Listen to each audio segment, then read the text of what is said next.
하나님을 낮추는 일이 없기를입니다. 자, 본론으로 들어가서 첫 번째로 그리스도는 어떤 사람보다도 높으십니다. 자, 우리가 갈라디아서를 들어왔어요. 교회를 이전하기 전 오후 예배 때 신명기 초반만 하고 끝났어요. 그렇죠? 기억나시는지 모르겠지만 그 뒤를 보지 못했는데 왜 더 다루지 않고 갈라디아서를 들어가냐면 일단 우리가 교회론을 했던 목적은 성도가 교회에 대해서 무엇인지 알아야 한다는 데 있었어요. 우리가 교회 이전하기 전에 우리가 교회가 뭔지 이해하고 넘어가자라는 목적이 있었어요. 그렇게 성도님들이 교회를 이해한 만큼 성숙하고 수준이 올라간 결과로 우리가 이곳에 넘어온 거예요. 제가 없는 말을 하는 게 아니라 이전에 있었던 설교들과 여러분의 발자취를 보면 분명히 맞아요. 그 신명기 뒷이야기도 엄청 중요합니다. 근데 제가 갈라디아서랑 신명기 남은 부분이랑 고민을 해봤어요. 뭘 해야 될까? 생각하면서 생각이 든 게 뭐였냐면 갈라디아서 한 번 거치고 갈라디아서를 한 번 거치고 다시 신명기로 가자. 그래야 해야 될 이야기가 있겠다. 꼭 그래야만 할 수 있는 이야기가 있겠다. 그래서 갈라디아서에서 이해하고 신명기로 넘어가면 너무 좋겠다라고 정리가 끝났습니다.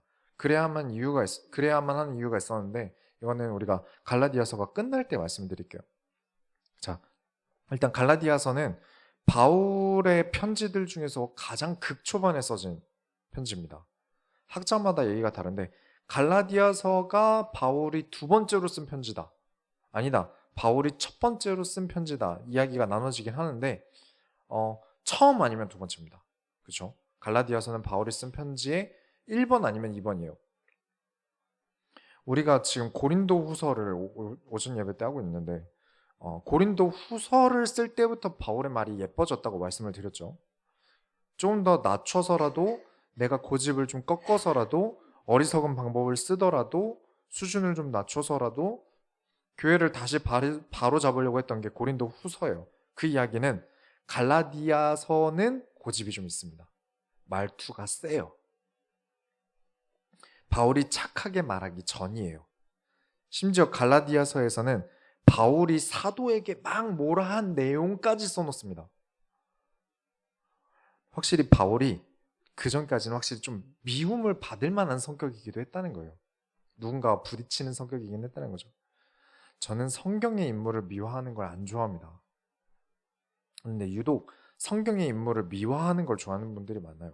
바울이 완벽한 사람이라는 설명을 하면 성경을 통해서 받을 수 있는 은혜를 엄청 걷어내는 겁니다. 바울의 성장도 함께 봐야 되는데요. 많은 사람들이 사람을 신격화합니다. 성경의 인물들을 신격화해요. 요셉이 미래를 알았으니까 노예로 가서 아무 문제 없었다고 성경에도 없는 이야기를 합니다. 요셉이 마음속에 갈등이 얼마나 많이 있었는지 성경에 써 있는데, 그리고 또 하나님께서 다윗에게 기름 부으라는 명령을 사무엘에게 하셨는데 사무엘이 그때 하나님께 뭐라고 말씀을 드리냐면 제가 거기 가서 왕 세운다고 기름 부으면 전 사울한테 죽습니다 이래요. 그래서 하나님 저는 못합니다 사정사정 하니까 하나님께서 그냥 아무 말 말고 내가 시키는 대로 가서 내가 정한 사람에게 기름만 부어주고 와라 하고 시키거든요. 근데 이 악물고 사무엘이 다윗에게 너는 왕 될 거니까 성전 세우라고 이야기를 했을 것이다. 다윗은 자신이 왕이 될 줄 이미 다 알고 준비했다라고 말을 해요. 근데 성경을 왜곡해서 사람을 미화시키는 거죠. 우린 하나님의 큰 그림을 못 봅니다. 미래를 못 봐요. 만약에 다윗이 자기가 왕 될 줄 알았으면 블레셋으로 도망갔겠습니까? 하나님께서 우리에게 허락하지 않으신 것 외에는 우리가 볼 수 없습니다. 하나님께서 우리에게 말해주시지 않은 것 외에는 알 수 없어요. 그런데 어떻게 하나님께서 보여주지 않은 것까지도 미래까지도 볼 수 있다고 가르치는지 모르겠습니다. 이 이야기를 왜 하냐면 바울이 전도하다가 불신자들에게 핍박받았다는 이야기만 하면서 세상과 교회를 분리시키는 작업을 합니다. 세상은 바울 편이 아니었고 교회는 바울 편이었으니까 전도자는 교회에서 아무 문제 없었다. 왜냐? 바울은 완벽하니까. 그런 머릿속에 그런 것들이 되도록 유도를 시켜요. 근데 우리가 고린도 전후서만 봐도 알 수 있듯이 바울을 정말 어렵게 했다. 바울의 마음을 힘들게 했다는 건 전도 현장에서 방해하는 유대인들, 핍박, 매맞음이 아니라 교회 내의 갈등이었다는 거예요. 바울을 미워하는 사람들이 일어난 게 문제였어요. 오늘 오전 설교에서도 바울이 교회 때문에 얼마나 속상해합니까? 오늘 보실 갈라디아서도 그렇게 써집니다. 그러니까 편지를 보낼 때 그 교회의 갈등을 막기 위해 편지들을 보냈기 때문에 편지 내용들은 다 교회의 갈등에 대한 내용이에요. 바울은 하루하루를 당장 죽기를 바라는 사람처럼 삽니다. 선교를 그렇게 했어요. 매를 맞아도 또 들어가서 선교하고, 그러니 말을 칼같이 하게 되겠죠. 왜냐? 난 내일 죽을 사람처럼 사니까요. 그러다 보니 미워하는 사람들도 생기겠죠. 갈라디아서는 그런 갈등이 있는 속에서 써진 책입니다. 그런데 자꾸 왜곡해서 바울이 세운 교회들은 흔들림이 없었다, 모두가 세계복음화에 동참했고 전도자를 돕기 위해 물질도 헌금을 아끼지 않았다라면서 전도 선교를 하는 사람에게 아무 문제도 생기지 않는다고 가르칩니다. 왜 문제가 안 생깁니까? 왜 갈등이 안 생깁니까? 하나님께서 문제와 갈등이라는 방법을 가지고 쓰신 게 성경이에요. 바울에게 이런 교회 내 갈등, 내분, 분열의 문제가 없었다면 우리 성경에는 바울 서신서가 없어요. 갈등과 싸우기 위해 기도하고, 갈등과 싸우기 위해 복음을 붙잡고, 그래야 되는데 사람들이 자꾸 갈등을 피하기 위한 용도로 기도하고 갈등을 피하는 용도로 복음을 붙잡아요.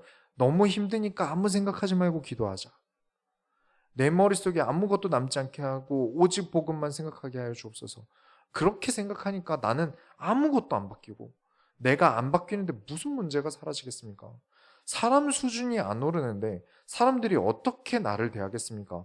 그냥 저 사람은 정상이 아니니까 내가 포기하자 하고 주변 사람이 포기하는 거예요. 그런데 정작 자기는 사람들과 잘 지내는 줄 알죠. 절대 어떤 성경도 그렇게 회피성을 가지고 보면 안 됩니다. 갈라디아서는 말이 사납습니다. 그만큼 읽기 부담스러워요. 읽다 보면 부담스러워요. 그러나 교회의 분열을 두고 바울이 가장 복음적인 답안을 놓기 얼마나 애를 썼는지 흔적들이 있습니다. 가장 올바른 대답이 무엇인가를 고민하면서 쓴 편지라는 거예요. 그 덕에 우리가 올바른 교회가 무엇인지 성경 안에서 기준이 생긴 겁니다. 하나님께서 우리에게 교회를 신앙생활을 가르치기 위해서 바울의 인생을 고난 속에 쓰신 거예요. 얼마나 감사한 일입니까? 모든 성경을 들고 있는 교회를 위해서 바울에게 온갖 고생을 다 시키신 거예요. 지나간 교회마다 갈등이 생기면, 그 목사가 거쳐간 교회마다 실패하면요, 갈등이 생기고 내분이 일어나면 그 목사님은 실패한 목사님 아닙니까? 바울 목사님이 데살로니가 교회를 세웠는데 거기서도 바울이 가짜라 그러고, 갈라디아 교회도 세우고 지나갔는데 거기도 바울이 나쁘다 그러고, 고린도 교회를 그 다음에 세웠는데 고린도 교회도 바울이 가짜래요.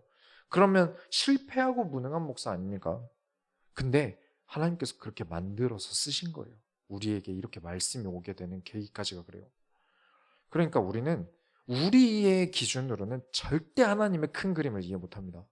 왜 이런 문제가 나에게 생기지는 내가 몰라요. 그러나 하나님의 계획에는 너무 큰 그림이라 우리가 모르는 거예요.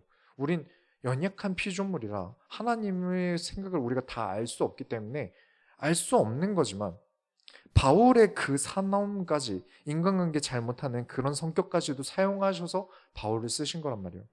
그런 하나님의 큰 은혜의 가르침을 우리가 바울을 신격화하고 완벽한 사람으로 덮어버리면 우리는 못 깨닫는 게 너무 많아집니다.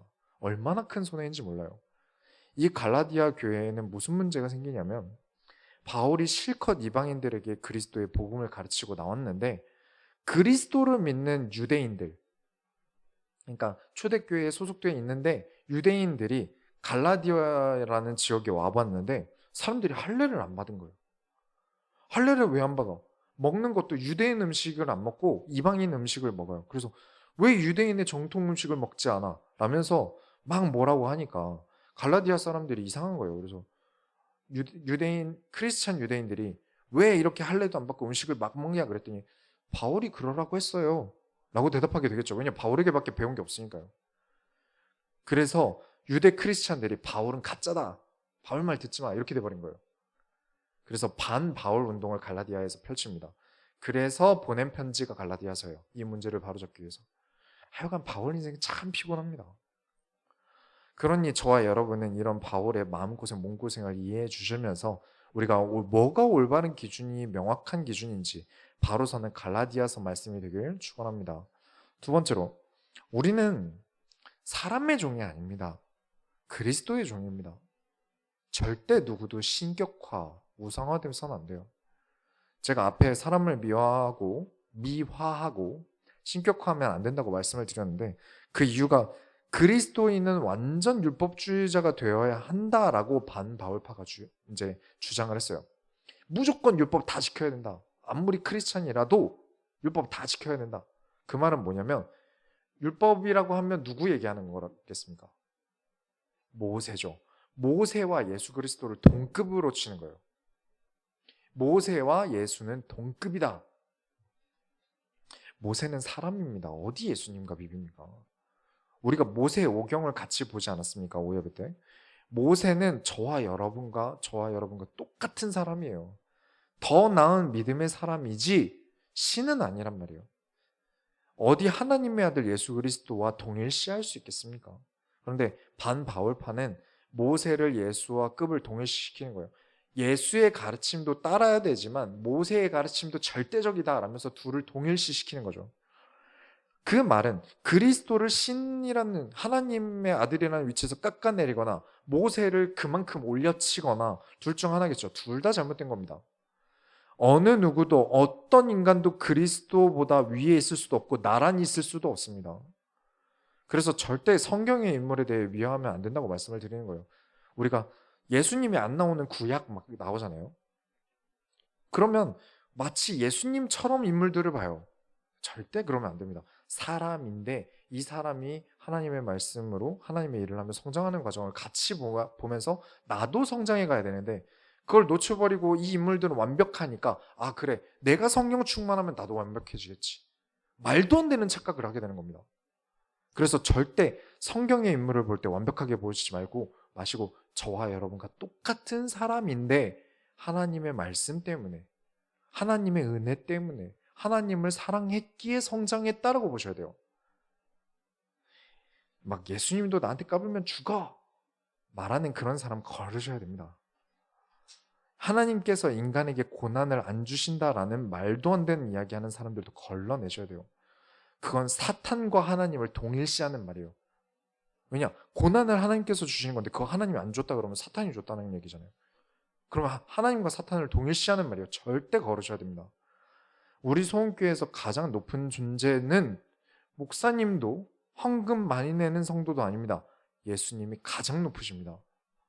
1장 6절부터 7절에 그리스도의 은혜로 너희를 부르신 이를 이같이 속히 떠나 다른 복음을 따르는 것을 내가 이상하게 여기노라. 다른 복음은 없나니 다만 어떤 사람들이 너희를 교란하여 그리스도의 복음을 변하게 하려 함이라. 하나님께서 우리를 수준 보고 부르셨습니까?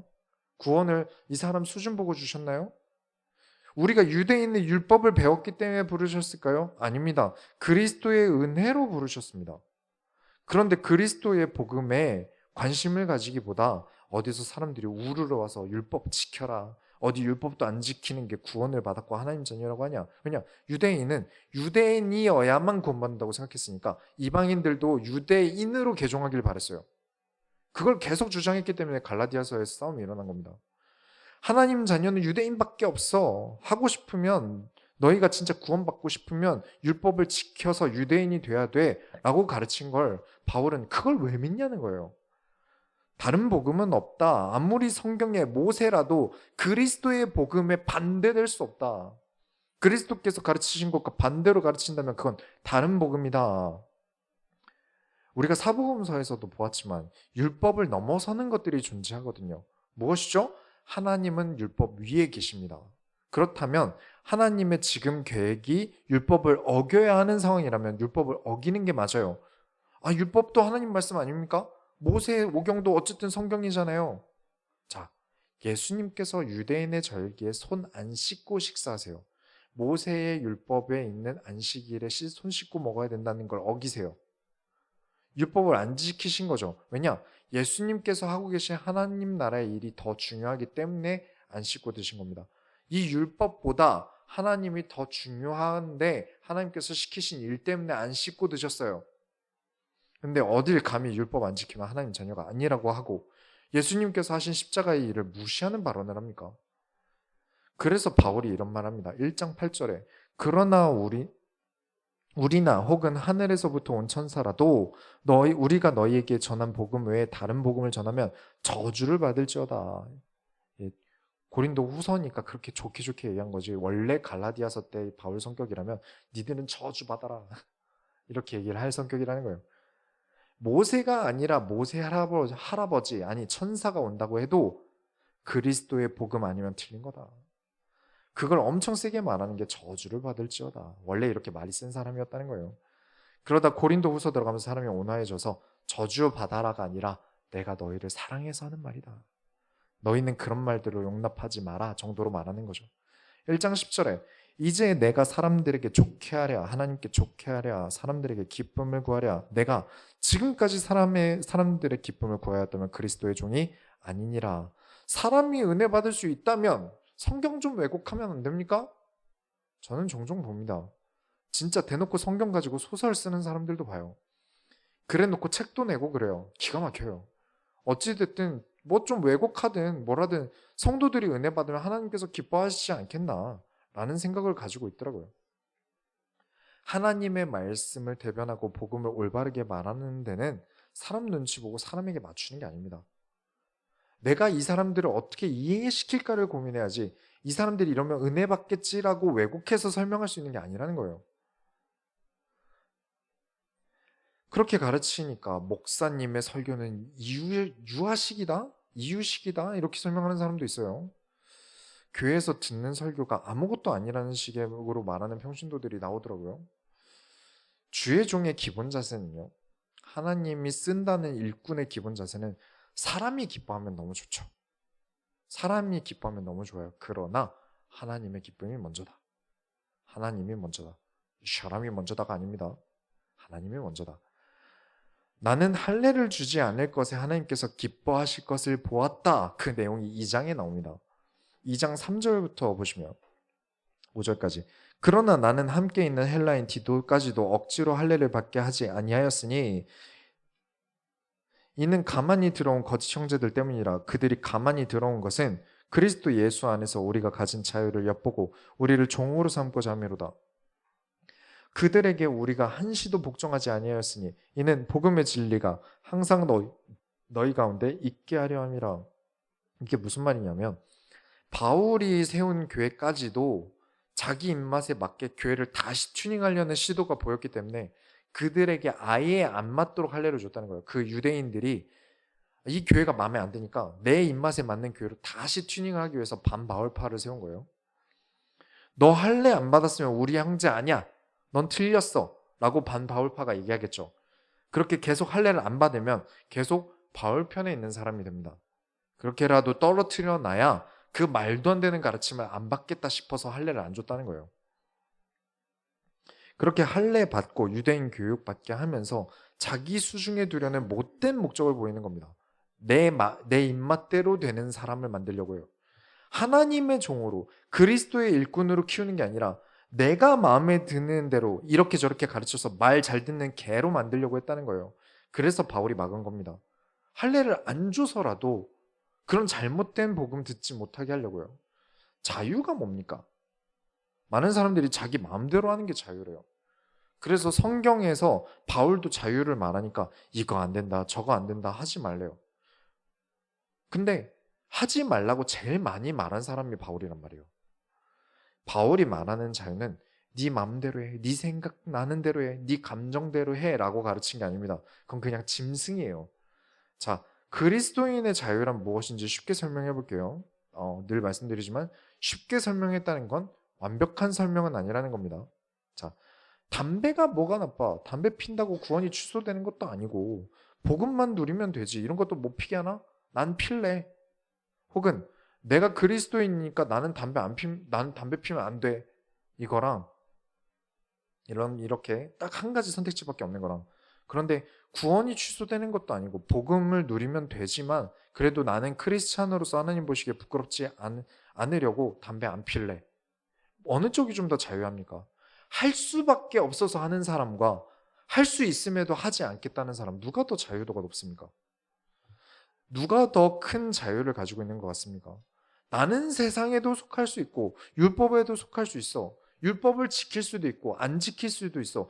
그리스도께서 원하시면 그걸 할 거야. 나는 모세에게도 속한 게 아니고 세상에도 속한 게 아니다. 이방인에게 속한 것도 아니고 유대인에게도 속한 건 아니다. 나는 그리스도께 속했다. 이런 자유를 말하는데 못 알아들으니 미국에서 그렇게 예배 시간에 자유를 노래하고 춤추어 놓고 나와서 땀 뺐으니 한 대 빨러 가자 그러면서 마약하러 가는 거죠. 그리스도보다 자유가 더 중요해져서 그래요. 사람의 자유가 그리스도보다 더 중요해져서 그래요. 내 느낌이 그리스도보다 더 중요해져서 그렇게 된 겁니다. 자, 세 번째로 의롭다 불러주셨습니다. 의롭다 불러주셨어요. 2장 11절에 게바가 안디옥에 이르렀을 때 책망받을 일이 있기로 내가 그를 대면하여 책망하였노라. 여기 나오는 게바, 베드로를 얘기합니다. 바울이 베드로에게 진짜 뭐라고 했나 봐요. 바울이 베드로는 네 그렇게 싸면 안 돼 이러면서 막 뭐라 했나 봐요. 바울이 베드로보다 높은 사람이라서 혼낸 게 아니라 베드로가 혼날 행동을 했기에 혼냈다는 거예요. 그리고 베드로도 자신이 잘못한 걸 알고요. 그게 뭐였냐면 베드로가 이방인, 그러니까 유대인이 아닌 이방인들과 같이 밥을 먹고 있었어요. 제가 사역에 대해 중요하게 생각하는 것 중 하나가 같이 밥 먹는 거거든요. 저는 먹는 것에 진심인 사람이 아니에요. 사실 전 뭘 먹어도 상관없는 사람이에요. 정말 먹는 건 그냥 때워도 괜찮은 사람이에요. 그냥 과자 하나 먹고 막 밥 때우고 이랬던 사람이에요. 그런데도 사역에 식사를 자주 넣습니다. 그리고 우리가 2월에 대신방 기간을 넣는데 꼭 저를 식사 대접을 하시라고 권면합니다. 왜냐하면 사도들의 사역 방식을 따르기 위해서요. 사도들이 각 집에 방문해서 가르치고 그리스도인으로서 어떻게 살아가야 하는지를 권면하고 교회를 이해시키는 중요한 방법 중에 하나가 식사였어요. 그래서 대신방을 해놓고 저를 굶기시면 안 됩니다. 아시겠죠? 정말 그냥 여러분 집에서 먹듯이 차리면 됩니다. 목사님 저는 라면만 먹는데요. 사모님 유튜브 들어가시면 예전에 우리 교회 나오던 고등학생이 자취를 했었는데 그 친구 집에 대신방 할 때 라면 먹었습니다. 사역이 중요한 거지 뭘 밥상 다리게 부러지게 차리라가 중요한 게 아니니까 절대 오해 없으시기 바랍니다. 하지만 식사를 한다는 개념은 성경적으로도 되게 중요합니다. 그렇게 베드로가 이방인들과 밥 먹으면서 사역을 하고 있었어요. 이방인들에게 그리스도를 가르치고 있었어요. 근데 할례를 받은 유대인들이랑 마주친 거예요. 이방인들과 밥 먹고 있는데 저기서 유대인들과 마주쳤어요. 크리스찬 유대인들이랑. 그때 베드로가 이방인들이랑 밥 먹는다고 욕먹을까 봐 두려워서 도망갔어요. 이방인이랑 밥 먹다가 이거 내 입지가 잘못되면 어떡하지 하고 유대인이 보니까 도망갔어요. 사도로서 입지가 무너질 수 있겠다 싶을 만큼 교회 내 유대인들의 권력도 어마어마했던 거죠. 왜냐 거의 대부분이 유대인이었을 테니까요. 예루살렘 교회는. 그래서 바울이 찾아가서 네가 사도고 예수님도 이방인에게 복음 전하라고 네 찾아서 가르쳐 주셨다며 네가 그러면 안 돼 라고 뭐라고 했던 거죠. 사람 눈치 본다고 주류 눈치 본다고 하나님의 일에 손 떼고 도망가면 되겠습니까? 하나님이 붙여준 영혼에게 사역하고 있다가 유대인이 본다니까 도망갈 수 있겠습니까? 근데 베드로도 사람인 거죠. 바울도 베드로도 하자 많은 사람이에요. 이 사람들 완벽하다고 치면 안 됩니다. 누구도 이들을 신격하면 안 됩니다. 어디서 성 베드로, 성 바울이라 합니까? 2장 16절에 사람이 의롭게 되는 것은 율법의 행위로 말미암음이 아니요 오직 예수 그리스도를 믿는 믿음으로 말미암는 줄 알므로 우리도 그리스도 예수를 믿나니 이는 우리가 율법의 행위로서가 아니고 그리스도를 믿음으로써 의롭다 함을 얻으려 함이라. 율법의 행위로서는 의롭다 함을 얻을 육체가 없느니라. 자, 수준이 한참 높은 자유 있으셔야 합니다. 해야 한다, 하지 말아야 한다 같이 구속된 게 아니라 하나님께서 원하실 때 원하시는 것을 할 수 있는 자유를 가지고 계셔야 돼요. 그런 수준 높은 자유를 누릴 수 있는 이유는 사람의 의는 율법의 행위가 아니라 예수를 믿음으로 예수께서 원하시고 예수께서 명령하시는 모든 것은 선하다고 믿기 때문에 예수님의 말씀을 따르는 믿음으로 의롭다함을 얻습니다. 말이 어렵죠? 자, 우리의 의는 내가 어떤 방법으로 쟁취하는 게 아닙니다. 여러분이 무슨 노력을 해도 여러분은 의로울 수 없어요. 율법을 잘 지킨다고 의로운 거 아니고요. 사람에게 잘 맞춘다고 의로운 거 아닙니다. 인간 대 인간으로서는 의로울 수 있겠죠. 저 사람이 나에게 의롭다 할 수 있겠죠. 의리 할 수 있겠는데 하나님께는 아닌 겁니다. 우린 의를 내세울 게 하나도 없어요. 예수님께서 그런 저와 여러분에게 의롭다 해주시는 거예요. 너 의로워 해주시는 거예요. 안 의로운데 의롭다 해주시는 거예요. 저희 집 둘째 고양이가 마치 다른 고양이한테 예쁜 털들 다 준 다음에 남은 털 이렇게 싹 모아가지고 이렇게 털을 입혀놓은 것 같이 누더기예요. 정말 털이 못생겼어요. 거기다 다른 고양이랑 다르게 눈에 광기가 있어요. 그래서 못생겼어요. 근데 저에겐 예뻐요. 그래서 전 예쁘다고 해요. 제 집에서 제가 예쁘다고 하는데 그럼 예쁜 거죠. 저와 여러분은 절대 의롭다함을 얻을 수 없는데 예수님을 믿고 말씀을 따르니까 아이고 예쁘다. 그래, 너 참 의롭다. 그래서 의롭다함을 얻은 겁니다. 솔직히 김민철로 살고 있는 저는 김민철이 정말 죄인으로 보이거든요. 저는 제가 압니다. 제가 얼마나 부족한 존재인지 알아요. 누구도 저를 신격화해서는 안 됩니다. 성경 인물들도 다 속으로 마찬가지였을 거예요. 우리가 주제 설교 때 이사야서를 두고도 봤지만 이사야도 본인이 난 죄인이다. 큰일 났다. 난 망하게 생겼다 이러잖아요. 그러나 예수님께서 너 죄인 아니야. 내 양심에는 내가 죄인인 거 나는 알지만 예수님께서 아니라 해주시니까 아닌 거로 살아가는 겁니다. 어딜 율법을 지켜서 유대인이 돼가지고 죄인 아니라고 돌아다니려고 합니까? 말도 안 되죠. 마음에 그리스도를 향한 죄책감이 1도 없으면서 나는 죄인 아니라 의인이다 이러면서 돌아다니는 것 같고 완전 가짜예요. 나는 내가 죄인인 줄 알지만 의롭다 해주심에 감사함으로 의인으로서 사는 거예요. 양심이 없는 거죠. 저는 예수님께서 인치신 의인이 맞습니다. 그러나 저는 제가 얼마나 죄인인지 잘 알고 있습니다. 라고 정리가 되어 있는 사람이 정상인 거예요. 가장 성경적으로 배운 거예요. 다시 말씀드릴게요. 저는 예수님께서 인치신 의인이 맞습니다. 그러나 저는 제가 얼마나 죄인인지도 알고 있습니다. 라고 정리가 되어 있는 사람이 정상이라는 거예요. 베드로가 바울에게 책망을 받고 사도인데 그래도 예루살렘 최고 지도자인데 자존심이 있지. 바울과 싸우고 계속 바울을 비난해서 깎아내려야 되지 않겠습니까? 그것도 지금 베드로를 쪽팔리게 공개적으로 비난하고 다른 교회 편지로 또 썼단 말이에요. 베드로는 이랬어 이러면서. 얼마나 망신입니까? 얼마나 자존심 상할 일이에요. 그럼 저라면 제가 베드로라면 바울도 깎아내릴 거예요.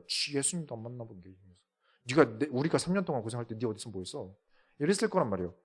근데 베드로가 실수는 했어도 스스로 나는 죄인이지 라는 게 있는 거예요. 사도로서 일하고 예수님께서 나를 일꾼으로 써주시는 의인이 맞지만 마음엔 나도 죄인인 걸 안다는 거죠. 그래서 크리스찬은 겸손한 겁니다.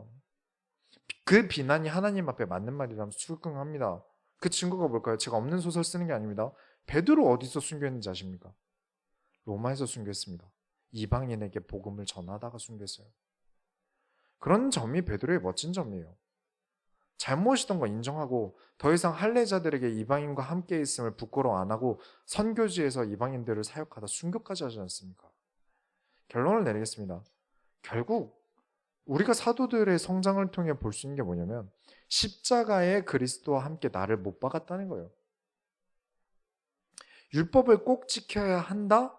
라고 말하는 사람은 그 사람은 율법에 못 박힌 사람입니다. 난 내 자유를 누려야 한다? 그리스도께서 자유를 누려주셨으니까 난 자유하다?